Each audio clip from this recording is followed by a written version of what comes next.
Discovery en la escuela. En este episodio de Discovery en la escuela, viajaremos desde el bosque tropical hasta el laboratorio en busca de las formas de vida más simples de la Tierra. Y encontraremos gente dedicada a los virus. Descubriremos cómo estos diminutos asesinos viven, se reproducen y destrozan especies como la nuestra.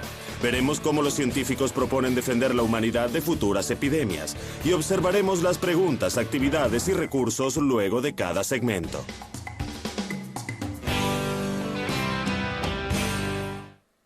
A continuación, preguntas de estudio y discusión para todos sobre los virus, primera parte. ¿Cómo se reproducen? ¿Cómo contribuyó la Primera Guerra Mundial a la pandemia de influenza de 1918? Compara e identifica las diferencias en los trabajos de Edward Jenner y de Jonas Salk. ¿Cómo puede el éxito de estos virólogos convertirse en un ejemplo para los científicos modernos que investigan nuevas amenazas? Discovery en la escuela presenta ahora Todo sobre los virus, primera parte. Discovery en la escuela.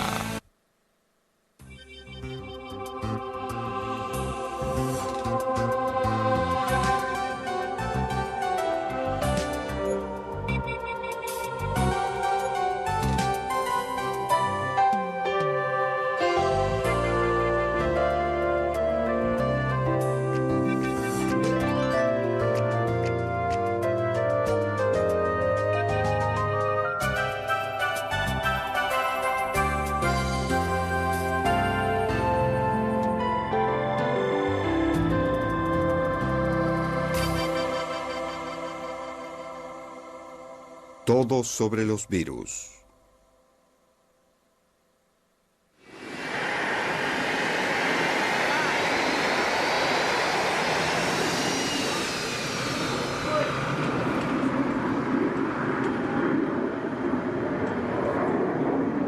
Estos médicos del ejército se están preparando, no para una guerra, sino para el estallido de un virus. Una batalla donde un apretón de manos puede ser más letal que una bala. Apártense. Donde los adversarios se cuentan por millones. Donde nada es constante, pero el cuerpo está en juego. Los virus están en el margen de la vida. No podemos olerlos, probarlos, ni verlos, pero ellos están allí. Los asesinos más pequeños. En el aire, en el agua, en cada ser vivo del planeta. Son las formas de vida más diminutas y simples de la Tierra, aunque saben cómo entrar a nuestros cuerpos, secuestrar nuestras células, engañar a nuestras defensas. Los virus son antiguos.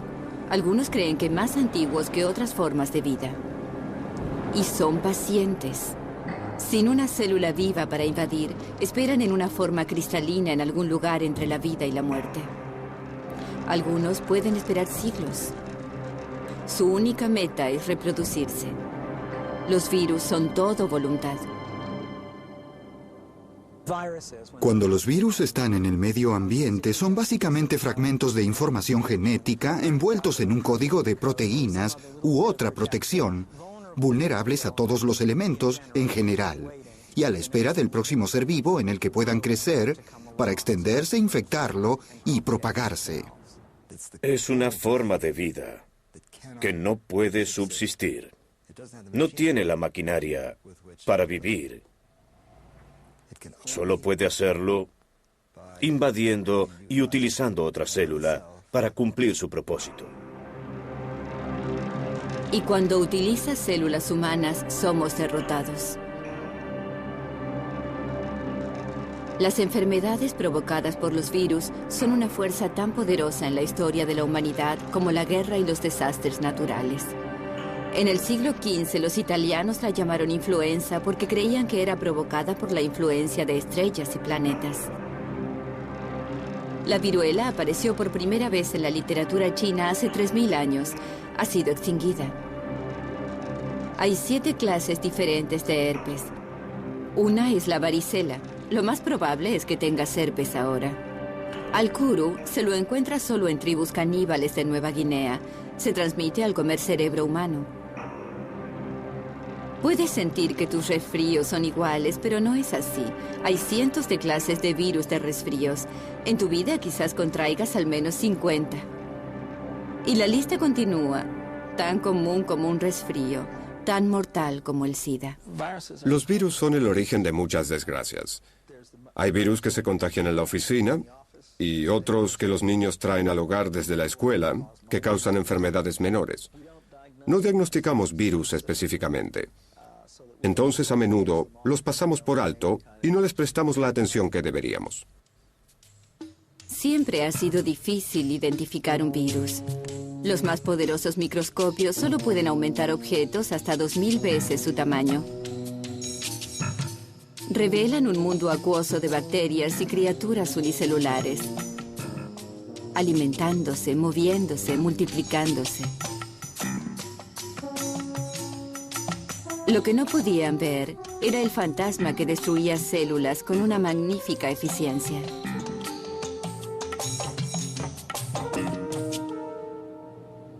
En los años 30, los científicos alemanes inventaron el microscopio electrónico y pudieron ver un virus aumentando 7000 veces su tamaño. En lugar de fuertes olas de luz, utilizaron diminutos electrones. Una mirada a través del microscopio electrónico cambió instantáneamente la definición de la gente de los límites de la vida. Descubrieron organismos tan pequeños, millones y millones podían caber en un píxel de nuestra pantalla de televisión. Examinados por electrones, los virus fueron descubiertos para ser esferas y agujas y formas geométricas. Parecían demasiado simétricos para estar vivos.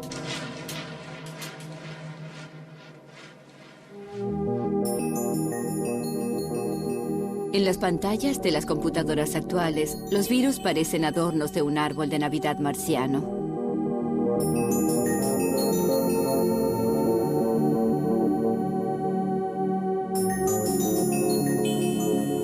Este es el virus del SIDA. Su núcleo contiene la información genética que necesita para duplicarse.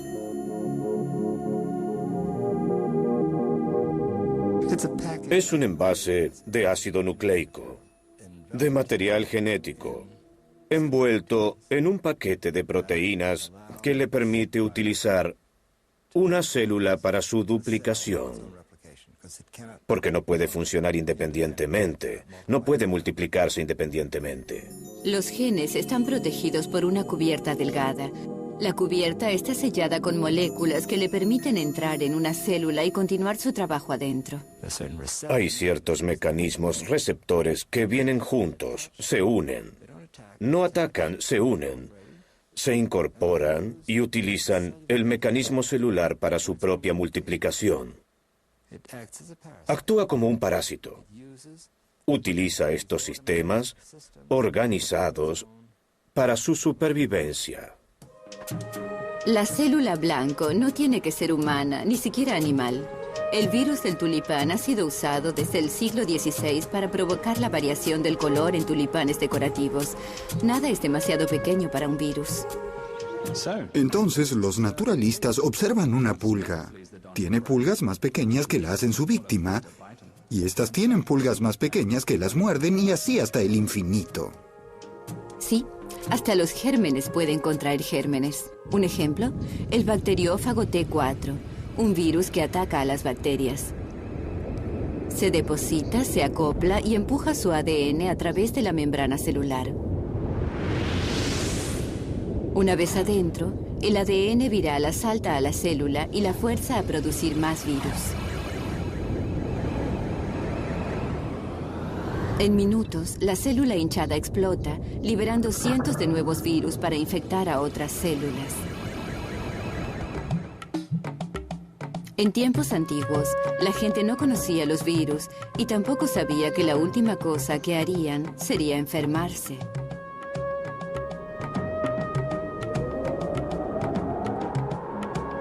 ¿De dónde venían las enfermedades? ¿Era la ira de los dioses? ¿Profecías? ¿Hechicería? La gran peste roja que asoló durante las guerras del Peloponeso en el siglo V a.C. puede haber sido tifus o fiebre escarlata o sarampión. La viruela fue el flagelo de la Edad Media. Mató a cientos y dejó numerosos sobrevivientes desfigurados. Cuando los arqueólogos del siglo XX abrieron las tumbas egipcias, hallaron detalles que podrían haber sido de poliomielitis. Pero las enfermedades en el pasado estaban limitadas por el tiempo y el espacio. El mundo aún no había experimentado las epidemias globales a escala global.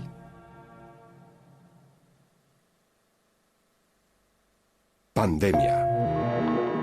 Uno de los peores desastres naturales de la historia fue causado por un virus. La pandemia de influenza de 1918 golpeó a todas las ciudades de los Estados Unidos, derribando a la gente donde estuviera parada.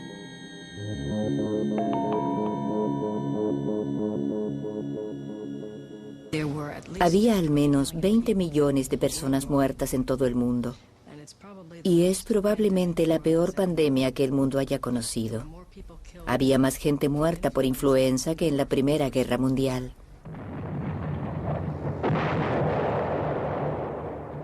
La guerra era el problema.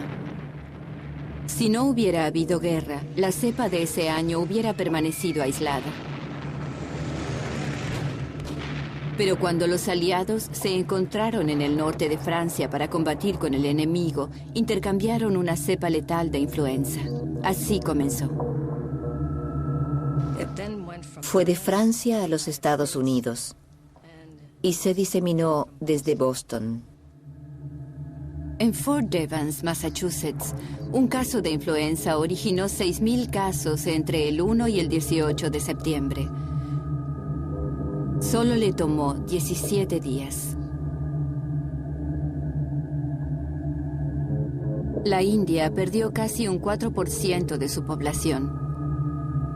Alaska, 8%. En los mares del sur, la tasa de muerte era del 20%. La gente estaba en estado de pánico porque alguien podía estar jugando a los naipes una noche y morir al día siguiente. Entonces hicieron toda clase de cosas. Estuvieron utilizando barbijos y de hecho toda la policía los utilizaba.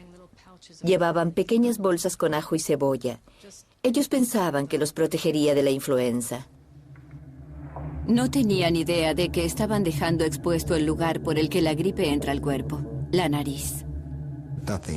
No se sabía cómo manejar la situación. Y esto es algo que comenzó a surgir cuando llegamos a 1930, 1940 y 1950. En aquel momento, había suficiente conocimiento y experiencia y el desarrollo de las técnicas que hicieron posible el avance. Nunca antes en la historia los médicos pudieron hacer tanto para preservar nuestra salud como en la actualidad. Y en casi todas las áreas médicas, el desfile de avances que beneficiarán a millones solo ha comenzado. Las vacunas se convirtieron en el sueño de los científicos. Prometieron librar al mundo de la enfermedad viral. Curiosamente, la palabra vacuna proviene de una enfermedad bovina llamada vaccinia. En el siglo XVIII, la belleza de las ordeñadoras era un lugar común. Eran las únicas a las que la viruela no había afectado.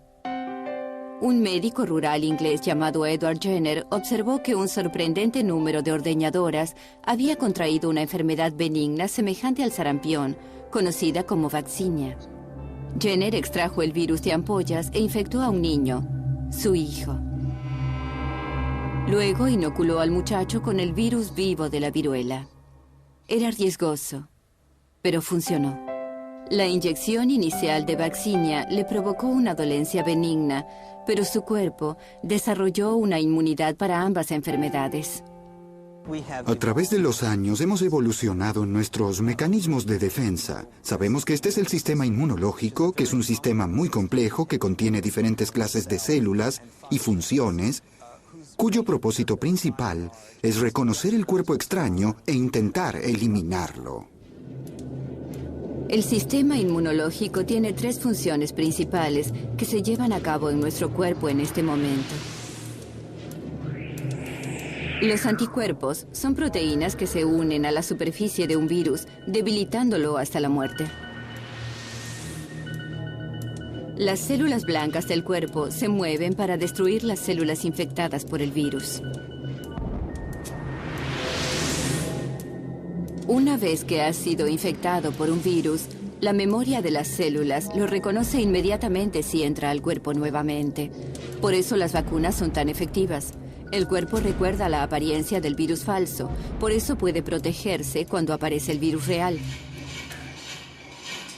Una de las formas más comunes de hacer una vacuna es hacerla crecer en un anfitrión artificial.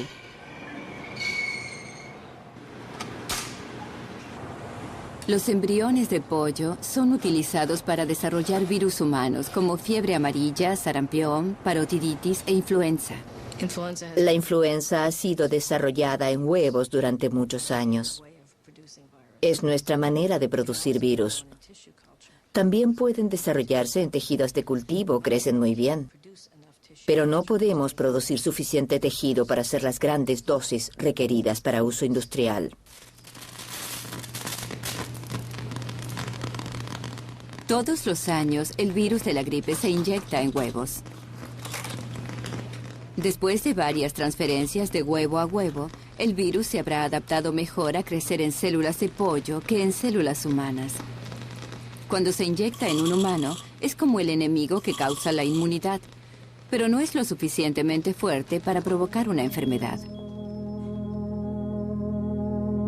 El virus de la gripe ha encontrado su camino en el sistema inmunológico mutando, cambiando su apariencia. A veces solo cambia ligeramente. Otros años, el cambio es radical y no tenemos defensas. Algunas veces puedes conseguir una inmunidad parcial que te dará algo de protección. Pero tenemos lo que llamamos una transmutación. Es usual que tengamos epidemias importantes. Luego, el sistema inmunológico no reconoce la gripe porque no es similar a los virus que haya visto antes. ¿Cuánto puede cambiar un virus? Depende de cómo está hecho. Si tiene material genético en el ADN familiar doble hélice, entonces se mantiene bastante estable de generación en generación. En la reproducción, cuando un filamento de ADN se divide para convertirse en 2 filamentos de ADN, una clase de verificador controla la forma de las nuevas moléculas para asegurarse que las 2 copias sean idénticas. Los virus del ADN tienen un interesante sistema de copiado con el que pueden corregir sus errores. Su frecuencia de interposición es baja. Los virus del ARN no lo tienen. Esto explica por qué son tan variables. Cambian todo el tiempo. Lo que explica por qué la vacuna para un virus del ADN como la varicela funciona década tras década, mientras cada año necesitamos una nueva vacuna para virus del ARN como la influenza. Esta librería congelada es la colección del Dr. Herlocker de cepas de gripe que se han desarrollado a través de los años. Estos virus no están muertos, solo dormidos. Cada frasco representa un año diferente, una cepa distinta. Si descongelaras y respiraras la cosecha de influenza 1980, probablemente te enfermarías. Algunas cepas de influenza son mutaciones espontáneas. Otras epidemias pueden ser rastreadas hasta patos y cerdos. Terminan con nombres como influenza del cerdo, o influenza de Hong Kong, o influenza asiática, porque a menudo provienen de países donde la gente vive muy cerca de sus animales. La influenza tiene la ventaja adicional de pasar de una especie a la siguiente. Cada vez que esto ocurre, la cepa cambia. Y esto significa trabajo para los científicos de la Organización Mundial de la Salud y el Centro de Control de Enfermedades, o CDC, en Atlanta. Todos los años es una carrera contra el tiempo. ¿Laboratorio del CDC de observación de influenza? La información se recopila en centros de vigilancia en todo el mundo y se utiliza para predecir cuál es la próxima cepa. Una vez determinada, una nueva vacuna se desarrolla con la esperanza de llegar a tiempo.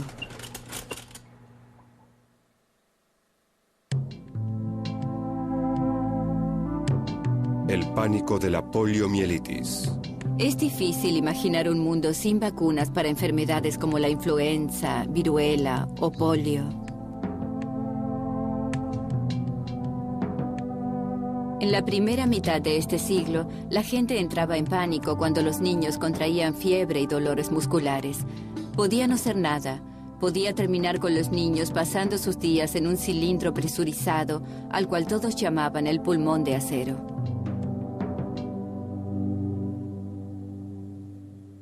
En mi época, estaba muy consciente de los efectos de los virus.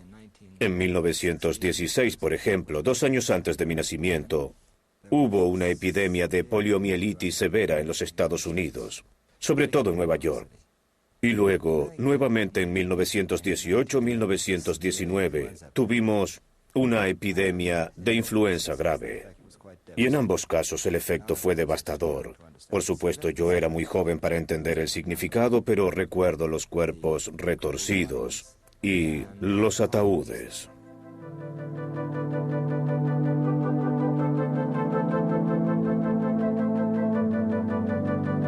Nadie sabía por qué la poliomielitis causaba parálisis o muerte, mucho menos que se transmitía por la comida contaminada, agua o por la saliva. Las medicinas caseras y medidas preventivas nacieron de la desesperación. Cuando la poliomielitis atacó a F.D. Roosevelt después de nadar en un lago congelado, la gente especuló que el agua fría podía ser la causa.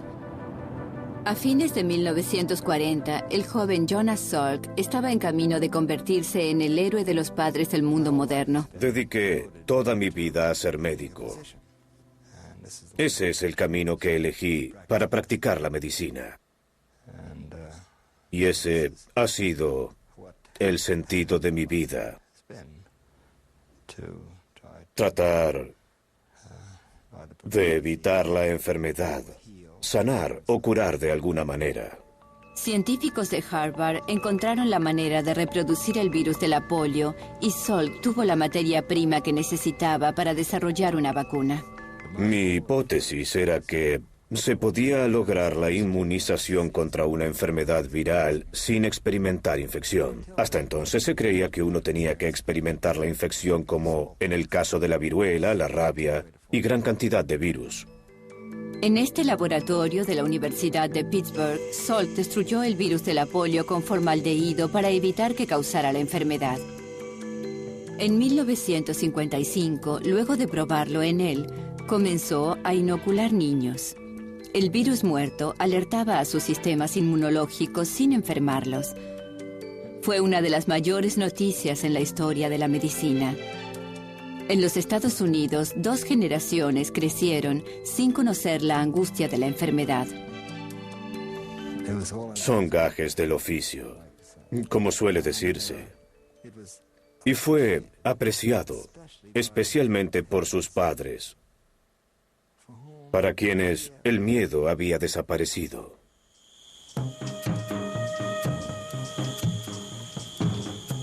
De regreso en 1935, un bacteriólogo llamó a la batalla contra la enfermedad la última aventura genuina del mundo. Todos los dragones están muertos y la lanza descansa oxidada en el rincón de la chimenea.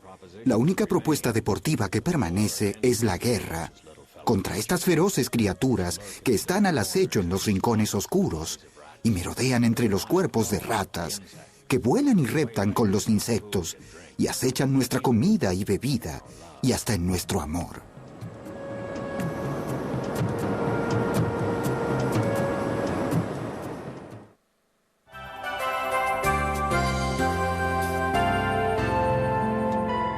Todo sobre los virus. Fin de la primera parte. A continuación, las respuestas a las preguntas de Todo sobre los virus, primera parte. Los virus no pueden reproducirse, entonces insertan su información genética en otras células que se reproducen por ellos.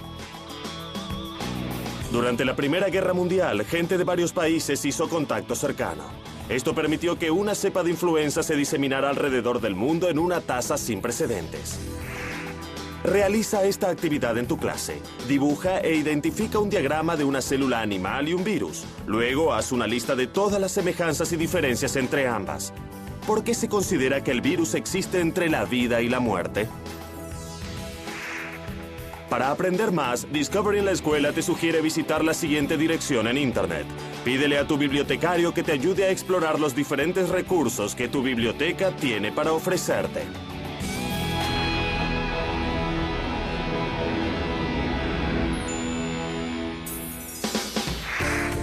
A continuación, las preguntas y temas de discusión para Todos sobre los virus, segunda parte. ¿Por qué es tan importante para los virólogos estudiar formas de vida en los bosques tropicales? ¿Cómo podrían utilizarse los virus para curar algunas enfermedades genéticas? Debata los 2 ejemplos del documental donde la enfermedad se usa como un arma. ¿Cuáles son las consecuencias potenciales de utilizar los virus de esa manera? Discovery en la Escuela presenta ahora Todo sobre los virus, segunda parte. Discovery en la Escuela.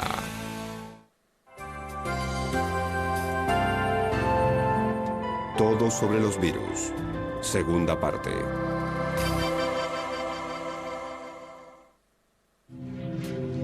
La devastación del rotavirus. Hoy, los nuevos cruzados luchan para dar caza a los dragones más pequeños que se esconden en la pobreza, el rotavirus. Un minúsculo microbio nacido en el agua que mata a más de 5 millones de niños por año. 5 millones, principalmente en países subdesarrollados. En la guerra contra el rotavirus, este es el campo de batalla, un poblado en el centro de Brasil. La ciudad se llama Terra Firme, pero está construida precariamente sobre el río Guaña. El río Guaña es el único curso de agua. Es el sistema local de aguas servidas. Desdichadamente, es la única fuente de agua disponible. En colaboración con la OMS, el doctor Alexandre Linares y su equipo del Instituto Evandro Chagas de Brasil persigue el rotavirus e intenta ayudar a las madres jóvenes a luchar contra el mal. Pero el combustible para hervir el agua es difícil de conseguir. Es difícil mantener la higiene en un humilde poblado flotando en el trópico. El virus es tan estable que la transmisión entre humanos lo mantiene activo en la comunidad. Sabemos que mejorar las condiciones sanitarias y las condiciones de higiene es muy importante, pero no es suficiente para controlar la diarrea por rotavirus. Es necesario tener una vacuna eficaz. Los investigadores controlan la salud de los niños y hacen pruebas con su sangre para estudiar la forma de desarrollar anticuerpos contra el virus. Conducen trabajos de campo para evaluar la eficacia de una posible vacuna. Esta vacuna, si fuera aprobada, podría salvar 800.000 vidas jóvenes por año.